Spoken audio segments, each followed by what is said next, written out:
Signore e signori, buonasera, buonasera, bentrovati, bentrovati e benvenuti alla seconda puntata di questo breve viaggio nella storia della canzone napoletana, narrata e cantata dal gruppo Tre tenori e un pianoforte, composto dal maestro pianista Nicola Franco, dal tenore Nicola Nicoloso, dal tenore Cristian Pietrosanti e dal sottoscritto Antonio Di Asmundis.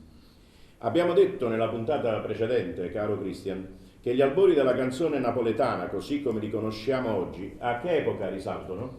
Risalgono addirittura al 1200. Ed abbiamo anche parlato del periodo delle villanelle che influenza l'intera musica europea tra la fine del 1400 e tutto il 1500. Bravissimi, vedo che siete stati attenti allora. Ma tolto le parole in bocca. Siamo preparati. Abbiamo poi affrontato quello che si suole definire il periodo pre-di-giacomiano, che va dal 1835 al 1880 e che quindi prende il nome dal fatto che è periodo precedente alla nascita di Salvatore Di Giacomo. Nel corso della prima puntata vi abbiamo inoltre fatto ascoltare i primi 3 brani rappresentativi di quel periodo, partendo da Santa Lucia del 1849. Maestro, ti ricordi? Ce lo puoi accennare un attimo? L'astro d'argento, placida e l'onda, prospero il vento. Poi abbiamo proseguito con Funiculi Funiculà del 1880. Goppa yamma ya, yamma yamma, goppa yamma ya, funiculi funicula, funiculi funicula, goppa yamma ya, funiculi funicula. E poi abbiamo completato per la prima puntata un brano del 1885, A Mare Chiara. Quando spunta la luna a mare chiara, pure di pesce ci fanno all'amore. Bene così. Gli anni a cavallo dalla fine del 1800 agli inizi del 1900 sono definiti dagli studiosi come periodo d'oro della canzone napoletana, perché è appunto il periodo in cui nasce Salvatore Di Giacomo, il più grande poeta di Napoli, e che termina questo periodo con la fine del secondo conflitto bellico mondiale. Brani che tuttora rappresentano la canzone italiana nel mondo. In questo arco temporale si collocano canzoni come O Sole Mio, Torna a Sorrient, Voce Notte, Core Ingrato, Palomme Notte, O Paese do Sole e innumerevoli altri. E a fianco al Di Giacomo crescono e si mettono in luce poeti come Libero Bovio, Ernesto Murolo, padre di Roberto, Edoardo Nicolardi, i fratelli Enrico e Giambattista De Curtis, Ferdinando Russo, Vincenzo Russo, E. Ammario, pseudonimo di Giovanni Gaeta, e musicisti come Mario Costa, Ernesto Tagliaferri, Nardella, Gaetano Lama, Edoardo Di Capua. Del 1893 è il primo brano che vi faremo ascoltare questa sera per iniziare questa puntata. Si tratta della celeberrima O Marnariello di Ottaviano e Gambardella. Si racconta che quasi per caso il giovanissimo poeta Gennaro Ottaviano incontrò il musicista Salvatore Gambardella in una bottega di Fabbro, dove era entrato per sottoporre i versi di una sua poesia al proprietario, tal Giuseppe De Chiara, che era oltretutto anche maestro di mandolino, e gliel'aveva portati questi versi per farseli musicare, ma il Di Chiara non era nel negozio. Il giovane Ottaviano stava per andar via sfiduciato quando appunto il Salvatore Gambardella, anch'egli appena ventenne, incuriosito gli chiese di vedere quei versi e su 2 piedi compose una melodia gioiosa e malinconica di ispirazione addirittura belliniana. Gambardella era figlio del popolo e la musica l'aveva nel sangue. A malapena strimpellava il mandolino che gli aveva insegnato appunto il Di Chiara, ma l'invenzione musicale gli veniva spontanea. Improvvisatore geniale, esperto di contrappunto, nella musica di Gambardella c'è tutta l'anima di Napoli.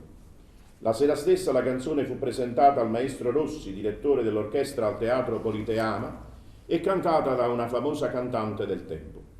Fu un successo immediato. L'autore Bideri ne capì subito le potenzialità ed acquistò la canzone per poche lire.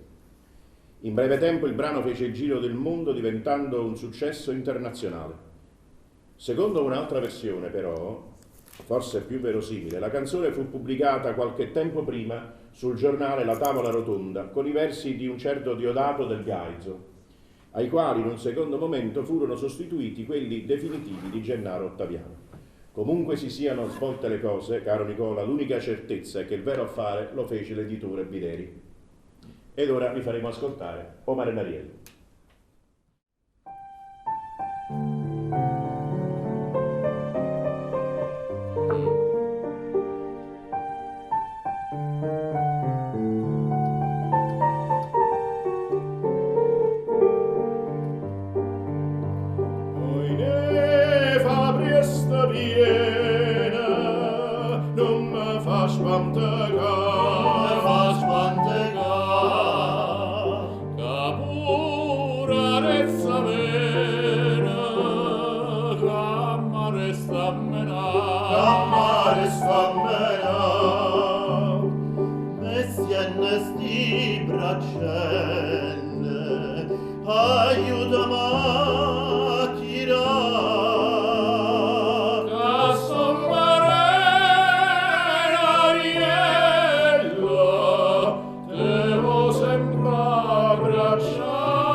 Se permettete, voi il caffè l'avete preso, sì, io non ancora, quindi me lo prendo adesso. Maestro, tu lo vuoi il caffè? No, Se no ti rende nervoso il caffè. Va bene, allora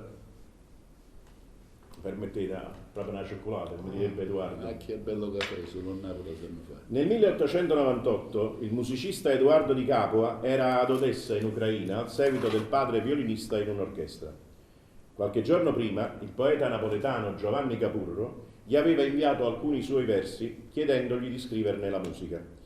Si narra che nel comporla Di Capua sia stato ispirato da una splendida alba sul Mar Nero che riuscì ad ammirare dalla finestra della sua camera d'albergo, ma soprattutto fu ispirato dalla nobile donna piemontese Anna Maria Vignati Mazza, vincitrice, pensa un po' Nicola, a Napoli del primo concorso di bellezza della città partenopea. Però Avrete quasi certamente capito che si sta parlando della nascita della canzone napoletana più famosa al mondo, O Sole Mio.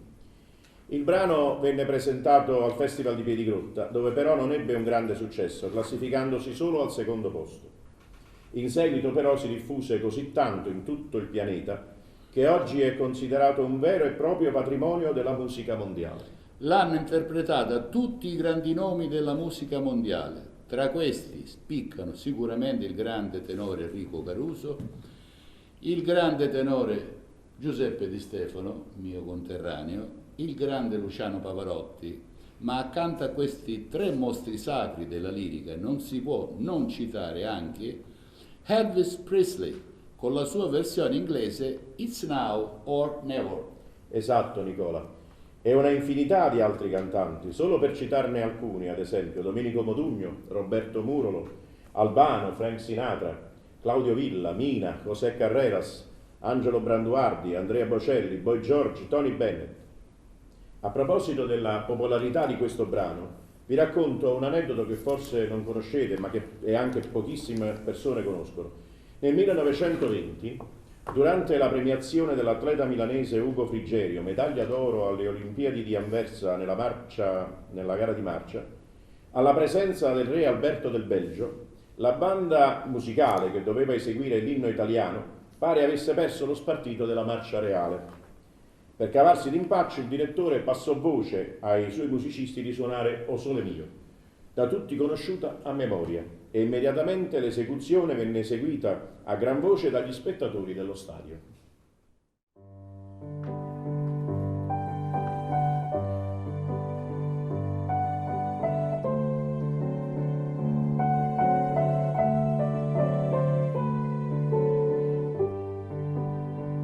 Che bella cosa è una giornata sole, un'aria serena dopo una tempesta, e l'aria fresca pare già una festa. Che bella cosa è una giornata sole,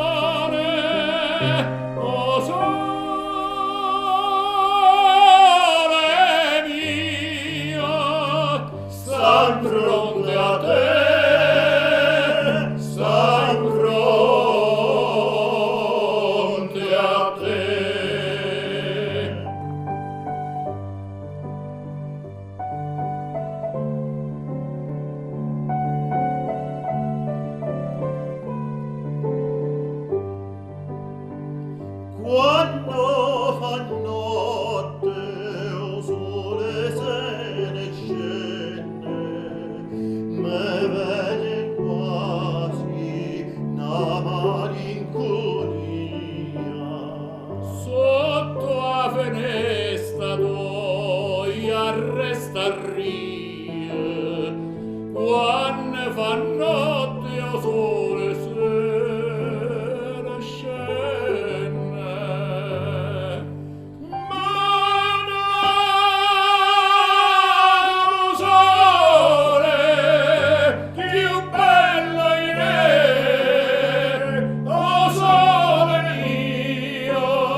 Sta fronte a te.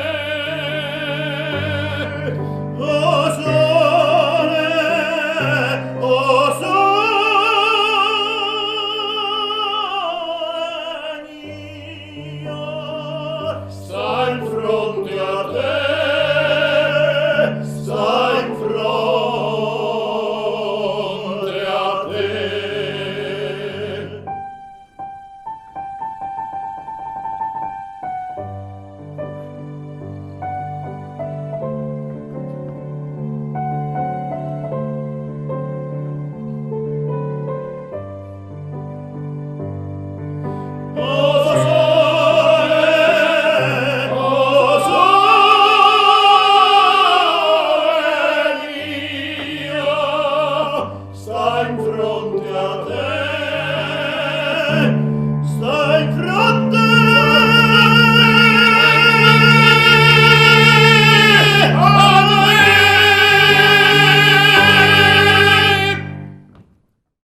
Conoscevate l'aneddoto su O Sole Mio alle Olimpiadi? È la prima volta che lo sento.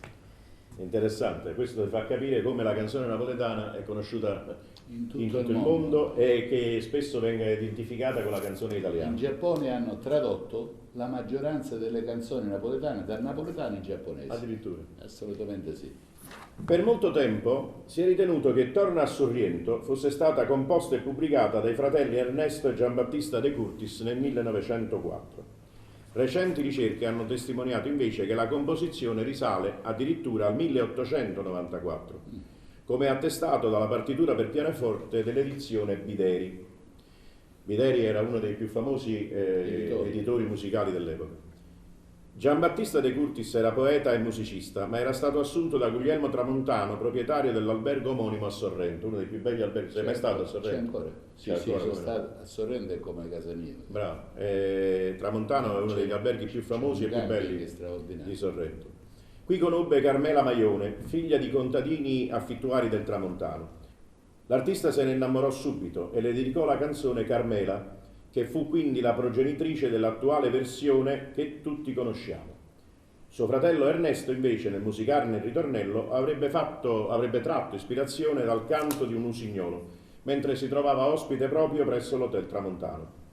La canzone fu tuttavia eseguita in pubblico per la prima volta nel 1902, quasi 10 anni dopo, quando l'allora presidente del Consiglio Giuseppe Zanardelli venne in visita a Sorrento. Tramontano, che oltre ad essere proprietario dell'albergo era anche sindaco della cittadina campana, richiese espressamente ai fratelli De Curtis di comporre una canzone che ricordasse a Zanardelli di mantenere le promesse di realizzare una serie di opere pubbliche necessarie a Sorrento, tra le quali la più importante era la rete fognaria, che all'epoca era inesistente.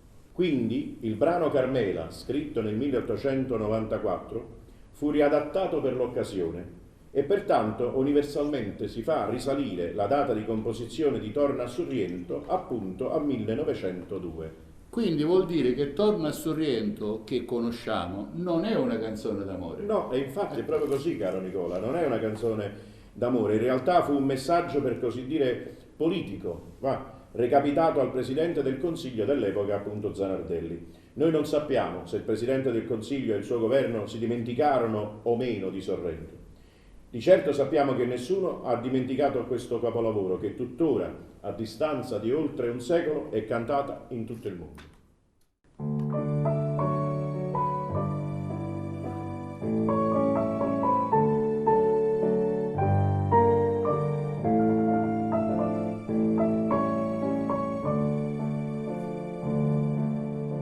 Guido mare quanto è bello, spira tanto sentimento, come tu a chi tiene a mente, cascetato fai sunnà. Guarda qua chi stu giardino, sientasi e sti sciure arance, no profumo a così fino, d'into cuore se ne va. E tu dici parto a Dio, tan lontana da sto cuore, dalla terra dell'amore, che ancora non torna. Ma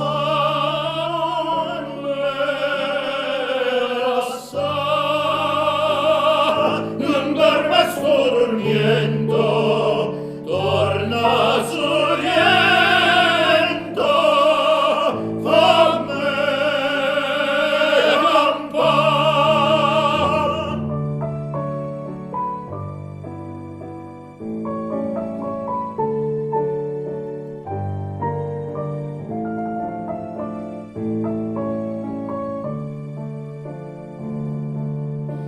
Ido mare de Sorriento, che tesoro tiene un funno, che ha girata tutto mondo, non l'ha vista come acca. Guarda attorno sì sirene, che te guardano incantate, e te vanno tanto bene, te volessero basare. E tu dici parta Dio, da lontana da sto cuore, dalla terra dell'amore, tiene o cuore non torna. Manuela sa, non dal resto dormiento, torna Sorriento, fammi campare.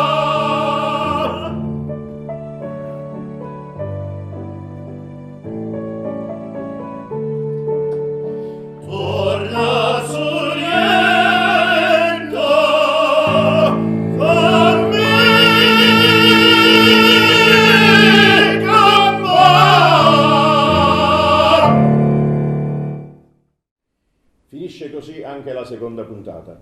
Vi aspettiamo per la terza e ultima tappa di questo breve viaggio nella storia della canzone napoletana. Protagoniste saranno altre 3 celeberrime canzoni composte tra il 1915 e il 1944. Anche questa volta, per scoprire di quali brani sto parlando, non vi resta che aspettare il nostro prossimo appuntamento.